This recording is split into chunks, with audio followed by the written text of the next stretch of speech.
If it's a day called today, we're talking guitars and life, Jack. Well, inside this box is the makings of my first pedal board, if you could believe that. Let's check it out together. So it's Christmas, and my wife wanted to get me something that she knew I would dig, because I dig her and all that. So I've been thinking about branching out into pedal board land. A little bit of context for that if you're on the journey.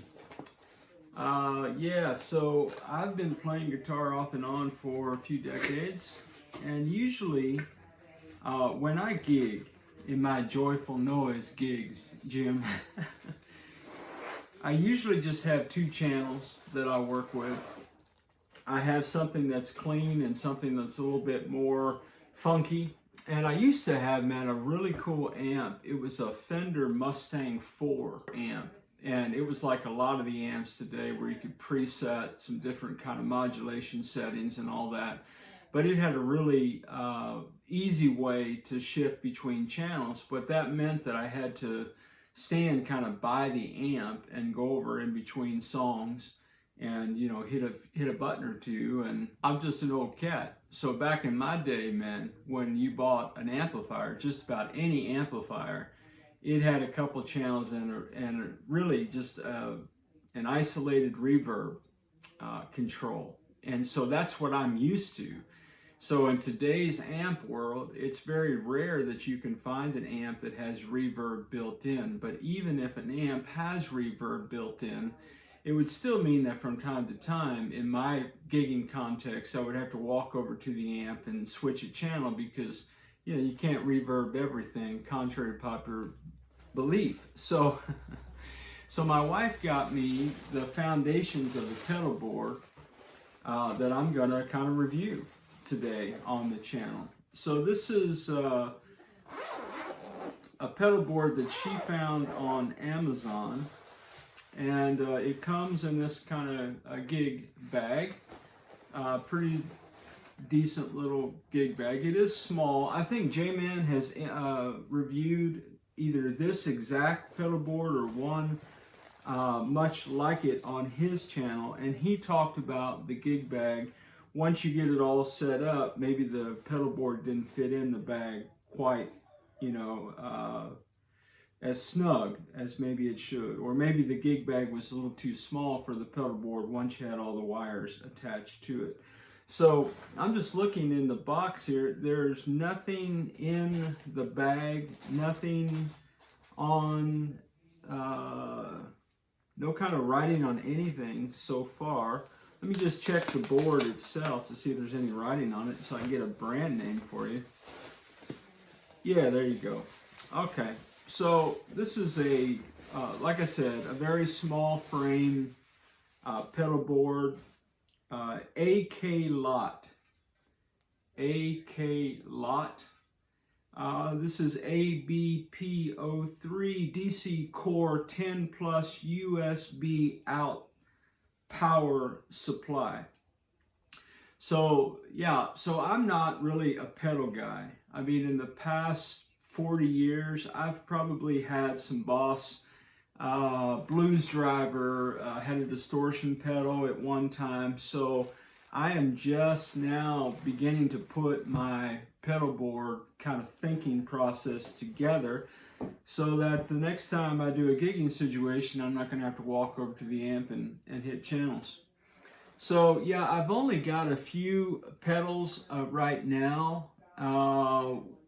I've got an acoustic pedal, which in my context comes into play from time to time when I don't want to carry an acoustic guitar with me, and I may review this on the channel a little bit later. I've got a looping pedal here, and I'll more than likely review and demo the pedals themselves. Today I just want to talk really about the board. And since it's Christmas, my bride also got me a reverb pedal. And that was really the one because there have been a lot of amps in the past, 5 years that I would have purchased, but I didn't purchase them because they didn't have a reverb isolated channel or any kind of reverb at all built in. And I'm a reverb guy. So Having a reverb pedal covers a multitude of issues, assuming that puts out a good reverb sound, and we will find out when we demo the pedal on the channel. So this pedal board is pretty small, as you can tell, and the reason that I'm getting the smaller mini pedals is so that they fit on this board better. I can get more pedals obviously on here with a smaller size than I could if they were the typical size pedal. So hey, put it in the comments. Have you found that the mini pedals are just as good as the full-size pedals? I don't see any issues. Electronics are electronics, right? Doesn't matter how big the box is in my mind. So on this pedal board, you have a DC in, then you've got 9 DC out, and then you've got a USB here as well. So yeah, so the idea is that it will hold multiple pedals, and that the pedals will connect to the channels in the back for power. So no more batteries kind of thing, or isolated power supply need for each individual pedal. They will all plug into the board. The board will plug into power, and life should be good. So in the box we have the base. We have the power adapter here. You have some Velcro, and you have power supply for each of the pedals that you may need. So I've got 8 cords that will go from the pedal to the board itself, and then I have purchased on the side some cables that will connect the pedals together. And when I do a setup of the board, I'll kind of show some of that some more. But yeah, so I'm going to be setting up my first pedal board using the AKLOT pedal board, and we will see how that works out for me. If you like this kind of content, go ahead and like the video, subscribe to the channel, man. Come on back and hang out anytime at Ted Talks Guitars and Life. And now, let's get back to it. Okay, well, I figure we'll take a closer look at this thing. So this is, again, the AKLOT ABP03. Yeah, DC core plus USB out, so power supply. So the construction of this seems pretty solid to me. It's, you know, none of this is bendable or anything. It does have kind of a plastic, rubbery, non-slip, perhaps. I don't know.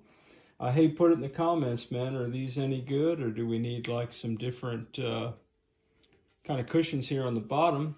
I have the power adapter that came with it plugged into my power strip, so I'm just going to put it in here and see what happens. We got lights. That is a good sign. Now then, in theory, what you should be able to do, and guys, I'm not putting the pedal board in any particular order. I understand that there's an order to things, okay? So the pedals that I have here that I've acquired but really don't use, mainly because I've never had anything like this that made it easy. It was always just, hey, where's that pedal? Hey, where's that cable?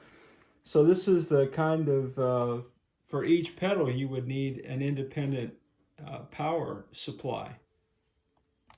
So the beauty of this board is that you should be able to take one of these cables. They provided, I believe I counted 8 of those. 1, 2, 3, 4, 5, 6, 7, 8. Should be able to just go from the pedal, and I'm not worried about which end goes where yet. Plug that bad boy in. Back here to a power bank, and you'll see that the light came on. And I should have, yep, I got power. So that's a cool thing, man. So yeah, obviously you're probably going to want the straight end going into the pedal. And then on the back of this, you can use the elbow maybe and diagonal them. And then that way kind of get them off the floor a little bit. And then use your little twist ties. So not prescriptive. Nothing I do is prescriptive, guys. Just descriptive of my journey. But I'm going to keep those and I'm going to try to wrap these up. And I have, it came with strap ties as well. Those plastic kind of ties. I have a whole drawer full of those from other journeys in life. Yeah. And then I have other, I've got the cables to connect the pedals together somewhere in the shop. I'm glancing over at my workstation to see if I can see them. And if I can, perhaps I will grab them. But yeah, I think just for trial purposes, what I'll do with you. So there's my looping pedal. And then again, I said my wife got me a reverb pedal. My son also got me a reverb pedal. So one of the reverb pedals is going back, and I will more than likely get a tuner if I don't get one of those in the festivities this evening. I'm just going to go down all the channels here and make sure I've got power on everything while you all are with me. Hey man, how's your day going? Man, I pray you had a great Christmas holiday if you're in the States. If you don't do Christmas where you are, man, I just hope it's a great day no matter what you've got going on, and that it is filled, man, with the people that you love and the stuff that you dig, Jack. Life is too short, man. Surround yourself with people that you love and things that you dig. Yeah, so I walked over and got my cables. These are Giant Premium Instrument Cable. Yeah, I got these on Amazon. I think they were like, I don't know, man, maybe $8. I believe that the pedal board, with everything that you see here, the pedal board and the cables and the Velcro and the back and the little gig bag, for lack of better terminology, was probably 50 something bucks on Amazon. So yeah, man, I don't know if this is the best pedal board on the market. I just know that it looked like it came with everything I needed. And so yeah, so I'm going to end up with something like this and rock and roll the situation, man. That's what I'm thinking. So yeah, that's kind of what I'll end up with. And I've got, again, I've got a reverb pedal, and I know that I need to start my chain with a tuner, and then there's several pedals that I have my eye on. But again, the main thing for me is going to be reverb and the ability to get a little bit of an acoustic sound from time to time. And then I'm looking at some various kind of like blues driver type pedals. So hey man, if you got any recs on, so what I'm looking for is you know, basically a setup where I've got a good clean tone. That's kind of my go-to. I'll have my reverb, of course, through the reverb pedal. I'm thinking about getting a compressor pedal as well. Thinking about getting something like a blues driver for a little bit of dirt. Thinking about a boost pedal for sure. And I've read a little bit about and saw some vids on a noise gate. I don't know that I'm going to get anything dirtier than a blues driver, but hey man, put in the comments, share with us your favorite pedals, man. Let's have a little bit of fellowship around that idea. But yeah, man, this is the AKLOT power supply out of the box. Everything seems to be working. Feels pretty sturdy to me. I'm going to continue to check it out. And once I get all my pedals the way I want them to be, then I will go in and add the Velcro on the bottom. And life should be good, Jack. Now, because I'm new to the pedalboard game, I've got to do a little bit of research. My understanding is that the first pedal in the chain should be a tuner. And I don't have one of those yet, but hey, we've got one more Christmas celebration to go this evening. Maybe there's a tuner in a gift for me, maybe not. If not, I will get one. And yeah, I'll come back in future vids and I'll review some of these pedals and let you know how they work for me. So it's Christmas Day, and we're going to be giving our grandchildren both the pink guitar, she'll be here this evening, and the orange crush tonight. And I'll try to capture a little bit of vid of that just so you guys can hang out with me and see the joy in their faces, man. Should be a good night. That is assuming they like the guitars, which I sure hope that they do. Well, this is just the beginning of my journey in pedalboard land. Hey, wherever you are in your guitar journey, man, I pray it's a long, smooth, safe, joy-filled ride for you, Jack. Rock on with your bad selves, everybody. Catch you down the road.